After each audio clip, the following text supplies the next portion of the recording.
अमरनाथ यात्रा के दौरान शेषनाग झील में नासा के वैज्ञानिकों को मिला कुछ ऐसा जिसे देखकर आपके भी होश उड़ जाएंगे। क्या सच में आज भी 24 घंटे में एक बार भगवान शेषनाग यहाँ दर्शन देते हैं? आखिर क्या हुआ जब एक वैज्ञानिक ने इस झील के चमत्कार को चुनौती दी? फिर शेषनाग भगवान ने जो चमत्कार दिखाया उसे देखकर सबके पसीने छूट गए। आज के इस वीडियो में शेषनाग झील के बहुत ही बड़े रहस्य से पर्दा उठने वाला है। इसलिए अगर आप भी बाबा अमरनाथ के भक्त हैं तो वीडियो को लाइक, शेयर और हमारे चैनल को सब्सक्राइब करना मत भूलिएगा। और एक बार सच्चे दिल से कमेंट बॉक्स में जरूर लिखिएगा, जय बाबा बर्फानी।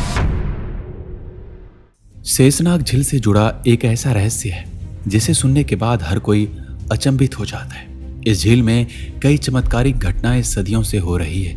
यहाँ के स्थानीय लोगों में इस झील के प्रति गहरी आस्था और विश्वास है। झील के बारे में बताया जाता है कि इस झील में शेषनाग निवास करते हैं। 24 घंटों में एक बार खुश नसीबियों को ही शेषनाग के अद्भुत दर्शन होते हैं। सबसे हैरानी वाली बात तो यह है कि इस झील में शेषनाग की आकृति साफ झलकती है। यह आकृति पानी पर उभर कर आती है, जिसे देखने के लिए भक्तों की भीड़ यहाँ जमा हो जाती है। हर साल हजारों लोग शेषनाग की आकृति को देखने के मकसद से यहाँ पहुँचते हैं और आगे अमरनाथ की गुफा तक पहुँचते हैं। इस घटना की शुरुआत होती है संतोष नाम के एक वैज्ञानिक से, जिनकी उम्र 38 वर्ष थी और वह 7 सालों तक अमेरिका के नासा में वैज्ञानिक के पद पर रह चुके थे। लेकिन हाल फिलहाल में भारत में ही रहकर इसरो के अंतर्गत वैज्ञानिक पद पर पदस्थ थे।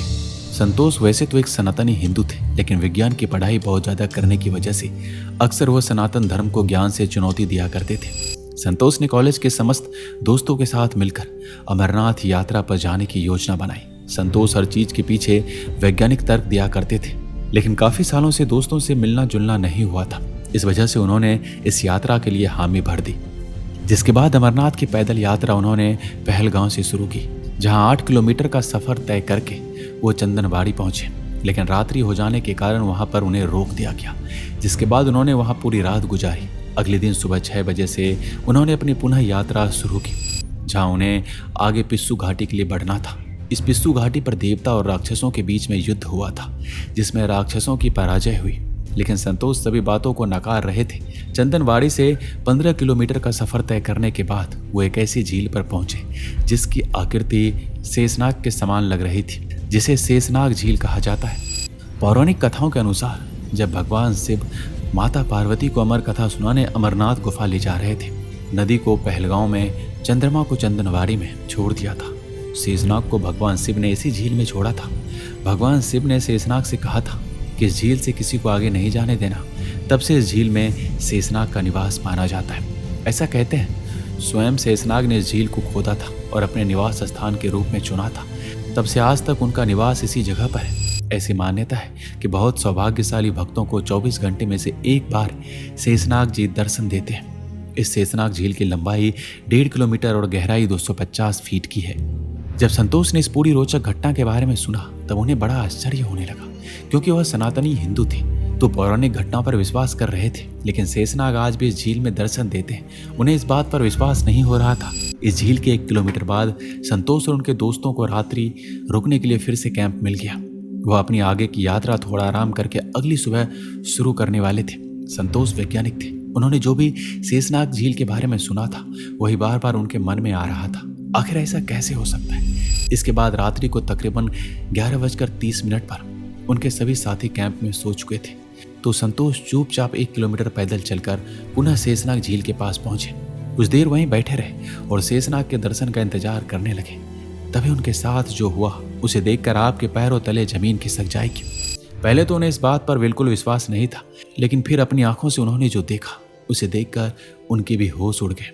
संतोष ने देखा कि रात्रि तकरीबन 12:30 बजे अचानक उन्हें झील के अंदर एक रोशनी दिखाई दी और पानी के अंदर एक बहुत ही बड़ी आकृति तैरती हुई दिखाई दी। वह कुछ समझ पाते इतने में ही भयंकर तेज रोशनी उस स्थान पर उत्पन्न हुई, जिसे सामान्य आंखों से देख पाना बड़ा असंभव था। यह चमत्कार देखकर संतोष बहुत ही ज्यादा डर गए थे। कुछ समय बाद वह रोशनी पूरी तरह से गायब हो गई और झील में कुछ भी नजर नहीं आ रहा था। लेकिन एक बात वह समझ चुके थे कि उन्हें स्वयं शेषनाग ने ही दर्शन दिए थे, लेकिन उनकी आभा इतनी चमत्कारी थी कि कोई भी मनुष्य अपनी आंखों से उन्हें देख नहीं सकता था, लेकिन उनके दर्शन पर संतोष धन्य हो गए और आस्था और विज्ञान की इस लड़ाई में आखिरकार सनातन धर्म की ही जीत हुई। इसके बाद रात्रि को चुपचाप वह फिर से अपने कैंप में आकर सो गए। सुबह उठने पर इस घटना के बारे में उन्होंने अपने दोस्तों को बताया और सभी लोग बहुत हैरान थे। इसके बाद बाबा अमरनाथ की जयकारा लगाते हुए वह गुफा की ओर आगे बढ़े। अभी भी यहाँ से अमरनाथ की गुफा 25 किलोमीटर दूर थी और इस चढ़ाई को पार करने के लिए उन्हें 8 से 10 घंटे का समय लगना था। लेकिन आखिरकार अमरनाथ की गुफा वो पहुंच गए, जहां पहुंचने के बाद उन्होंने स्वयंभू ज्योतिर्लिंग के दर्शन किए। गुफा बहुत चमत्कारी था और हैरान करने वाले रहस्य से भरी हुई थी, क्योंकि उस पूरी गुफा के अंदर हर तरफ कच्ची बर्फ मौजूद थी, लेकिन जो ज्योतिर्लिंग था वो पक्की बर्फ से बना हुआ था। साथ ही साथ आसपास शिव परिवार भी प्राकृतिक तौर पर बना था। इस पूरी घटना के सामने संतोष का विज्ञान फेल होता नजर आ रहा था। ऐसा कहते हैं इस गुफा के अंदर भगवान शिव ने माता पार्वती को अमर कथा सुनाई थी, जिसके बाद से ये गुफा भी हमेशा के लिए अमर हो गई। दोस्तों, इस घटना के बारे में आपका क्या कहना है? हमें कमेंट बॉक्स में अवश्य लिखिएगा। मिलते हैं अगली वीडियो में। अपना ख्याल रखिएगा। जय बाबा बर्फानी।